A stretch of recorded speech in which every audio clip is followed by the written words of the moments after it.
কি খবর বারে? ভুলে যাচ্ছেন, খোঁজ খবরই লিখছেন না বাবা। এ হৃদয়, এই কোনটি যাচ্ছ? আব্বা আমি 2-3 মাসের জন্য গায়েব হয়ে যাচ্ছি, আমাকে জানি ফোন টোন দিও না। কে তোর কি আছে, তুই গায়েব হয়ে যাচ্ছ মানে? আরে আব্বা আর কইও না, কালকে টুম্পার বাড়িতে গেছিলাম, যাই ওর সাথে রাত্রে থাকছি। সকালে উঠে শুনি ওর বাপ নাকি ওর রুমে সিসি ক্যামেরা লাগিয়ে রাখছে। আজকে নাকি সেই সিসি ক্যামেরা চেক করবি। আমার বেটা হয়ে তুই এলে কাজ করে বেড়াস? সি সি সি, তোর থেকে আমি এলে কোনোদিন আশাই করিনি, আজকে এই রকম দিন আমার দেখা লাগলো।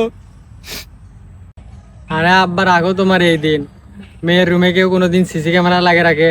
মেয়ের রুমে লাগিয়ে রাখছে তাও মানা যায়, ঠিক আছে, সাথে সাথে বইয়ের রুমে তো সিসি ক্যামেরা লাগিয়ে রাখছে। কি? এ বাবা হৃদয়, একলাই যাস না রে বাবা, আর একটা ব্যাগ নিয়ে আমাকে নিয়ে যা বাবা।